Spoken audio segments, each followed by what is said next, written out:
집에 어떤 손님이 찾아오냐에 따라서 집안의 분위기가 완전히 달라지는 것을 보게 됩니다.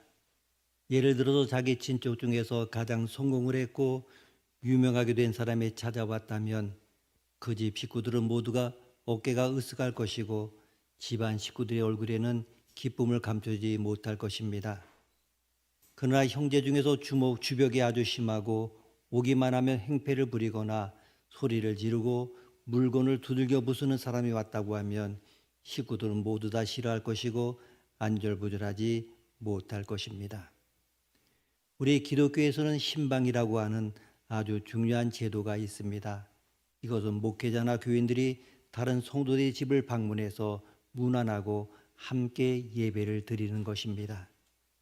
우리가 주님의 이름으로 다른 형제의 집을 방문하고 예배를 드리게 되면 곳에 하나님의 나라가 임하게 되고 하나님의 축복이 임하게 됩니다. 그러나 여러 가지 이유로 인하여 신방을 받지 못할 때도 있을 것입니다.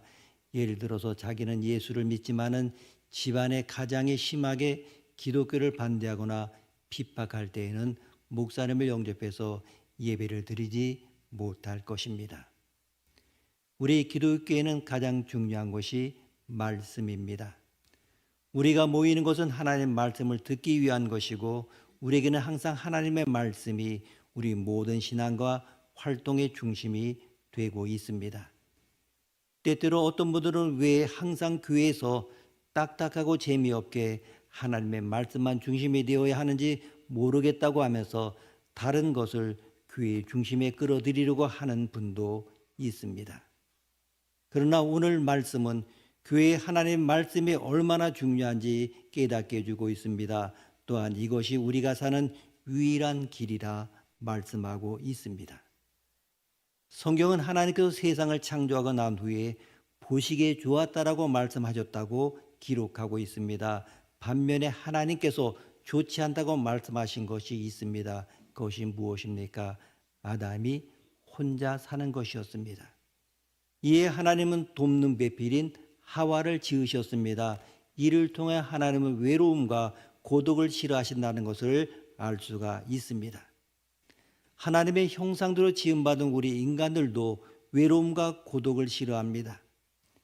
최근 들어 보게 되면 혼밥, 혼술 등 혼자만의 일상을 즐기면서 살아가는 사람들이 늘어나고 있습니다.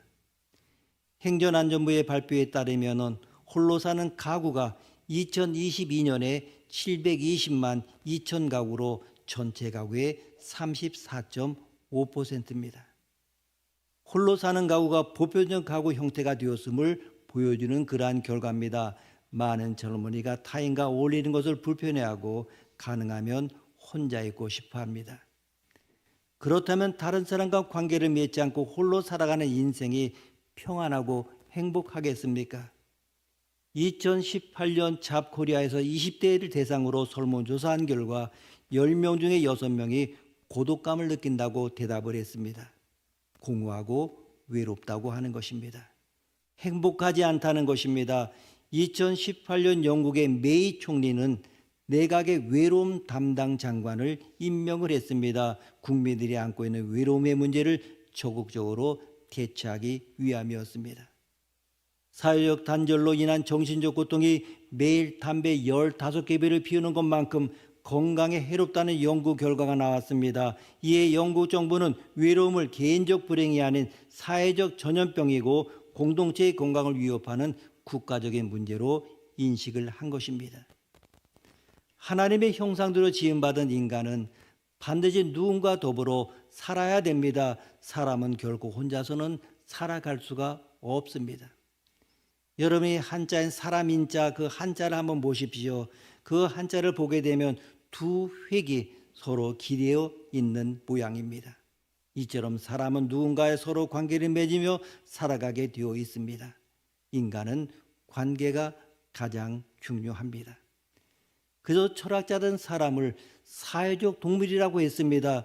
성공학자인 시비 케라는 성공의 85%가 그리고 행복학자인 포엘도 행복의 85%가 원만하고 바람직한 인간 관계에 달려있다고 말했습니다.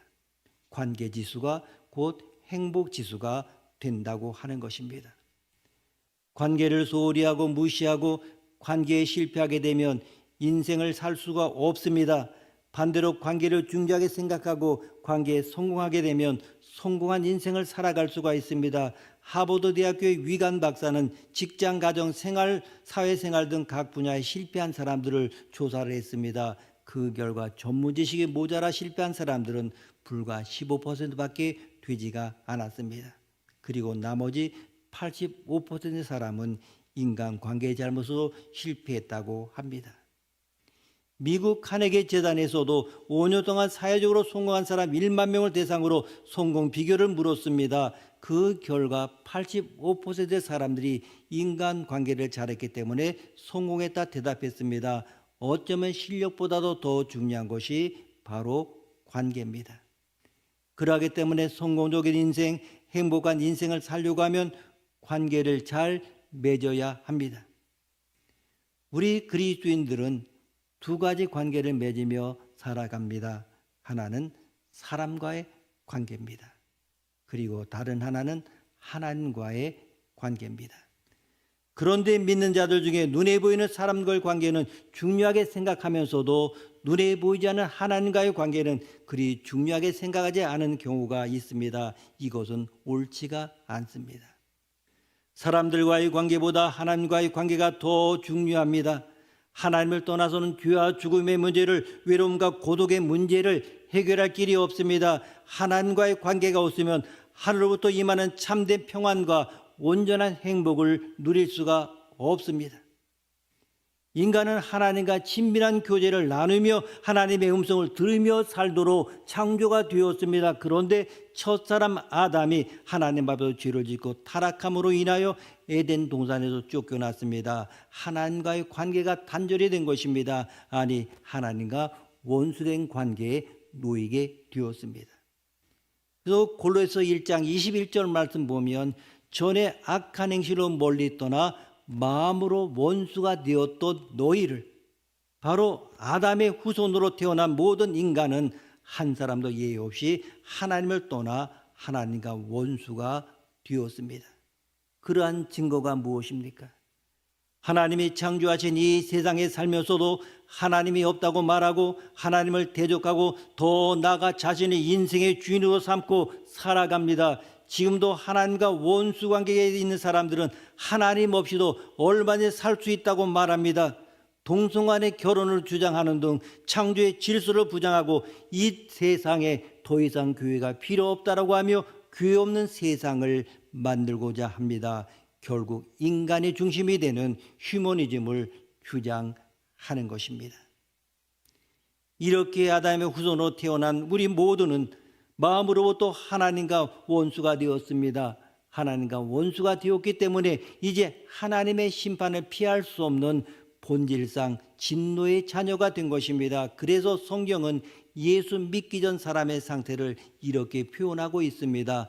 에베소 2장 3절 말씀 보게 되면 전에는 다른 이들과 같이 본질상 진노의 자녀이었더니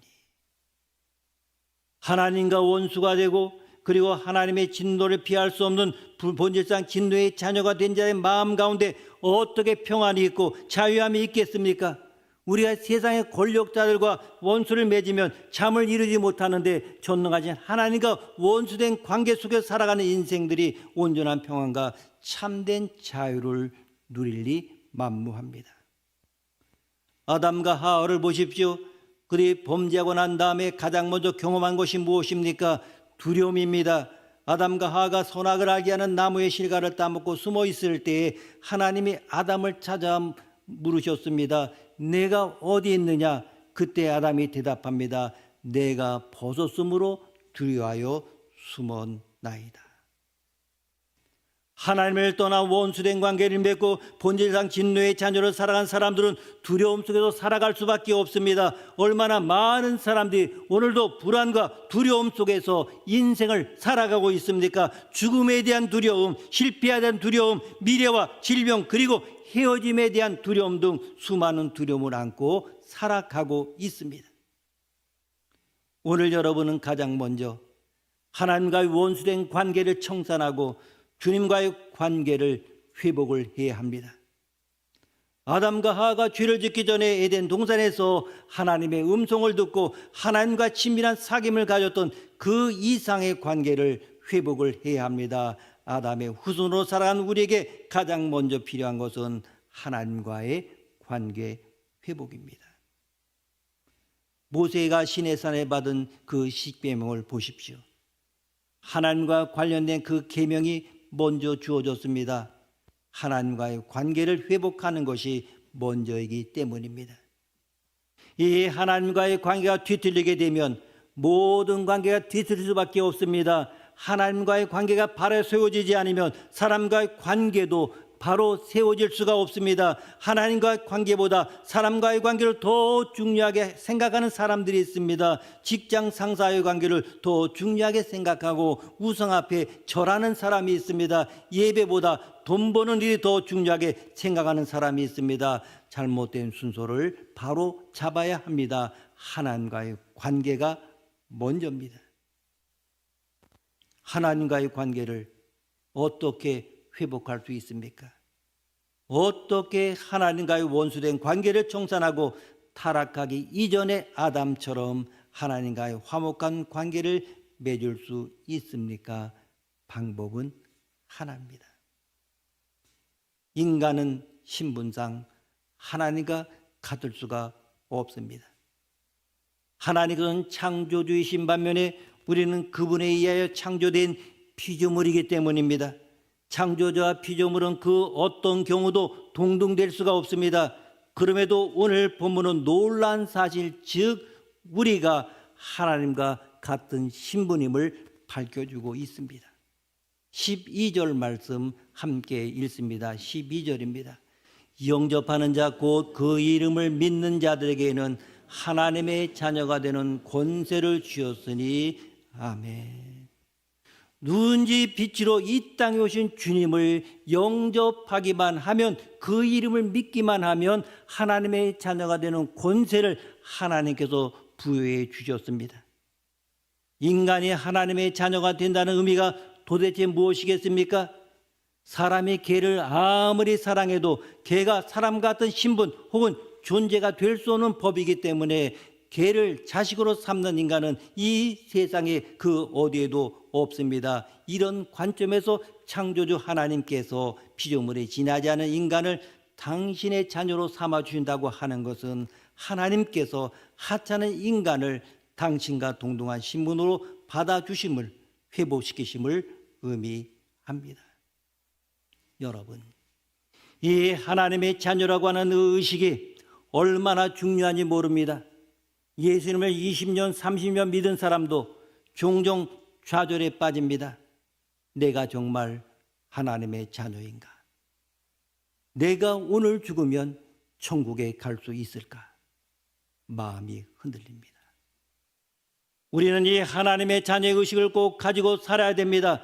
영접하는 자, 곧 그 이름을 믿는 자들에게는 하나님의 자녀가 되는 권세를 주었다 분명히 말씀합니다. 하나님의 자녀에게는 권세가 있습니다. 여러분, 우리에게도 권세가 있습니다. 우리 믿는 자에게는 권세가 있습니다.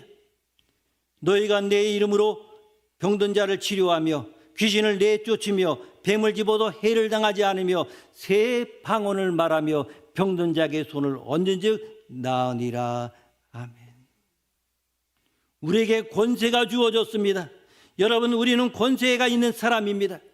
여러분, 아멘고사가 무엇입니까? 임금이 준 마패를 들고 나가면 권세가 있는 것입니다. 누구도 그 앞에서 머리를 숙이지 아니할 수가 없습니다. 여러분, 지금 우리의 형편이 어렵더라도 우리 안에는 구원과 생명, 하나님의 자녀의 권세만은 꼭 기억하시고 승리하시고 찬양하며 살 수 있기를 바랍니다. 하나님의 자녀가 되고 하나님과의 관계를 회복하는 것은 하나님과 우리 사이의 화목제물이 되신 하나님의 아들 예수 그리스도를 영접하는 것입니다. 예수 그리스도의 이름을 믿는 것입니다. 예수를 믿으면 하나님과의 관계가 회복이 됩니다. 무슨 이유에서입니까? 이것이 기독교 신앙의 핵심입니다. 우리가 하나님과 원수된 이유, 우리가 본질상 진노의 자녀가 된 이유 모두 다 죄 때문입니다. 죄가 우리로 하여금 하나님의 품을 떠나게 만들었고 그 죄가 우리에게 죽음과 불행과 가난과 질병 등 온갖 두려움을 가져다 주었습니다.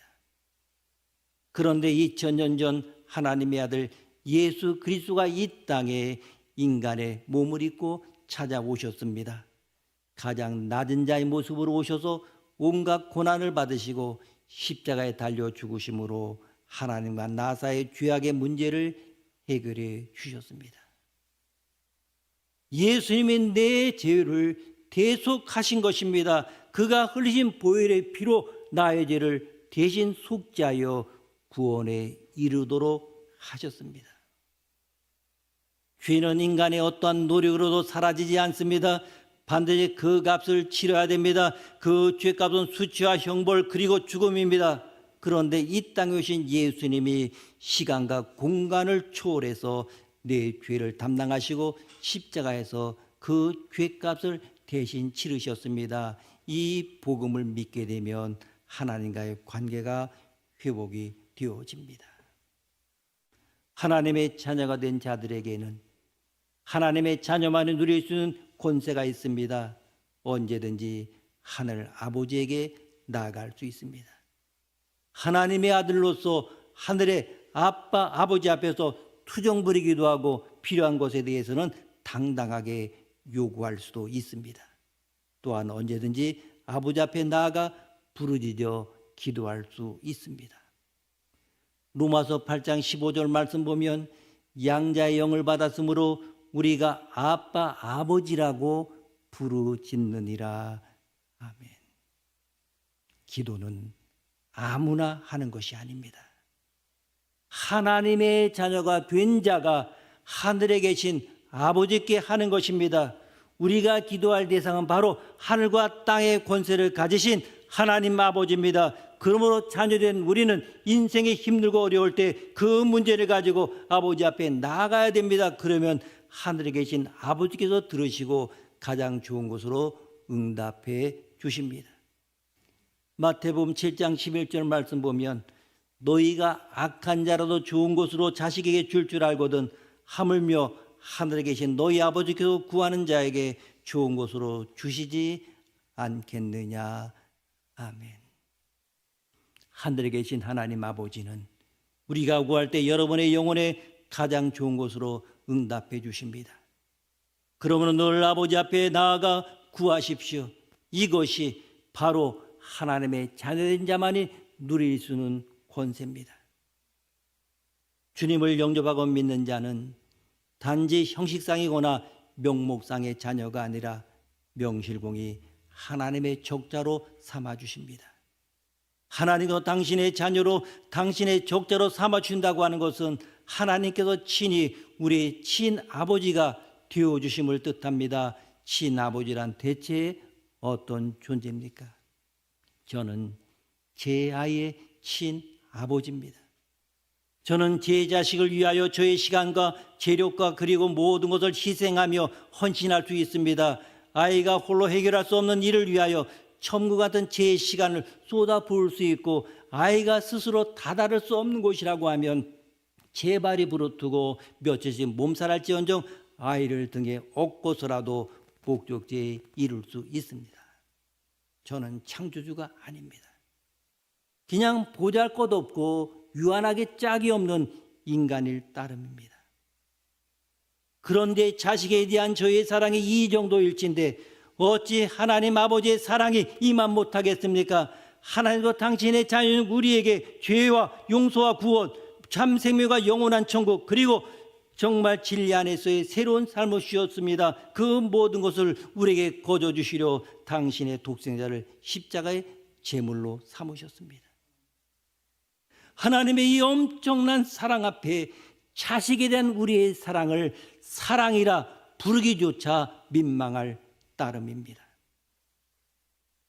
온갖 수치를 당하시고 모든 죄를 뒷짐을 지신 우리 주님의 그 모습이 바로 그 주님 믿으면 하나님의 자녀가 된다고 하는 것입니다.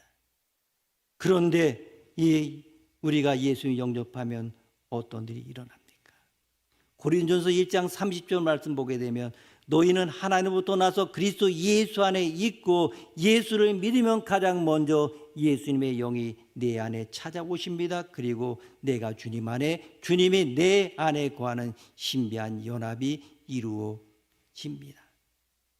요한복음 15장 5절 말씀 보게 되면 나는 포도나무요 너희는 가지라. 그가 내 안에 내가 그 안에 거하면 사람이 열매를 많이 맺나니 나를 떠나서 너희가 아무것도 할 수 없음이라. 나무와 가지는 하나입니다. 아무리 든실한 가지라 할지라도 나무를 떠나면 죽기 마련입니다. 또한 가지는 나무로부터 영양분을 공급받아 열매를 맺습니다. 예수를 믿고 영접하면 나무와 가지처럼 우리가 주님과 하나 되어 하나님 나라의 열매를 맺는 신비한 연합이 이루어집니다. 한 스승이 제자에게 물어보았습니다. 이 세상에는 밤이라는 것이 있고 낮이라고 하는 것이 있는데 그 밤과 낮을 구분하는 그 증거가 무엇인가, 무엇으로 그 밤과 낮을 식별할 수 있느냐 이렇게 물었더니 한 제자가 대답하기를 저기 오는 사람이 남자인지 여자인지 구분할 수가 없을 때는 밤이고 이 사람은 남자고 저 사람은 여자라고 식별이 되면 낮입니다. 그렇구나. 또 한 제자가 대답합니다. 저기 동물이 서 있는데 저것이 말인지 소인지 알 수 없을 때 그때는 밤이고 이것은 말이고 이것은 소라고 하는 것이 식별되면 낮입니다. 아, 그렇구나. 또 다른 제자가 대답합니다. 또 저 멀리 서 있는 나무가 저것이 보리수인지 혹은 망고나무인지 모를 때는 그것이 바로 밤이고 저것이 무슨 나무라는 것을 알아보게 되면 그것이 낮입니다. 이 세 제자의 말을 듣고 빙그레 웃고 말이 없습니다. 그러면 선생님은 어떻게 생각하십니까? 나는 그렇게 생각 안 하네. 내 옆에 있는 사람이 원수인지 친구인지 모르면 밤이고 이 사람이 분명히 내 친구다 생각하면 그게 바로 낮이다. 여러분 어떻게 생각하십니까? 모든 사람이 반갑습니다. 모든 사람이 믿어지고 신뢰가 가고 저들은 나를 사랑한다 이렇게 느껴지면 그것은 낮입니다. 세상 사람이 많지만 다 원수다. 아무도 내 마음을 모른다. 내 뜻을 모른다. 나는 혼자다. 오로지 혼자다. 사막에 버려진 외로운 나그네다. 이렇게 생각된다면 여러분은 지금 밤에 사는 것입니다. 내가 지금 밤에 있는 것입니까? 낮에 살아가고 있는 것입니까? 우리 깊이 생각해 보아야 합니다. 누구와 관계를 맺고 살아가느냐? 누구를 의지하느냐? 사람은 나와 함께한 자와의 관계에서 나를 분명히 평가하게 됩니다. 나의 나됨을 아는 데서부터 인생은 시작이 되어집니다. 예수를 믿는다고 하는 것은 그리스도와 나와의 관계입니다. 하나님과 나와의 관계입니다. 그리스도 안에 있는 나를 발견할 때 그리고 그 크신 은총 속에 내가 있다. 그리고 하나님은 아버지요 나는 자녀다. 이웃은 내 형제다. 바로 그럴 때 그는 그리스도인인 것입니다. 탕자가 집으로 돌아옵니다. 돌아올 때 그는 그의 무자격감을 알고 있습니다. 전혀 아들의 자격이 없다는 것을 알고 뉘우치며 돌아왔습니다. 돌아와서 놀란 것은 아버지는 자신을 기다려 주었다고 하는 것입니다. 아버지는 지금도 나를 사랑한다는 것입니다. 그 아버지의 엄청난 사랑을 감격하는 순간에 그는 지난날의 어두운 과거를 다 잊어버렸습니다. 그리고 아버지의 마음을 받아들이고 그 잔치에서 기쁨을 누리게 됩니다. 자기의 자녀됨을 확증하였습니다. 그것이 바로 자녀의 권세입니다. 거기에 존재가 있고 신분이 있고 내 가치관이 있습니다. 하나님의 자녀됨의 권세를 누리며 새로운 세상을 살아가게 되는 것입니다. 기도하시겠습니다. 하나님 아버지, 주의 엄청난 사랑을 받고 살아오면서도 사랑받는 자의 합당한 길을 가지 못했고 하나님의 자녀됨이 분명하지만 자녀됨의 권세를 잃어버리고 살았으며 주님을 영접하는 것 온전히 영접하지 못했기에 그 큰 권세도 깨닫지 못하고 사는 저희들을 긍휼히 여겨 주옵소서. 이제 가슴을 열고 온 생명 내 온 지식 다 그대로 송두리 제 주께 바치면서 자기 자신을 십자가에 못 박고 한 제물로 바치며 주를 영접하게 하시사 영접하는 자에게 주시는 하나님의 자녀됨의 특권과 그 권세를 깊이 깨닫고 감격하며 그 놀라운 은혜 속에 오늘 내일을 살아가게 하옵소서. 존귀하신 예수님의 이름으로 기도드립니다. 아멘.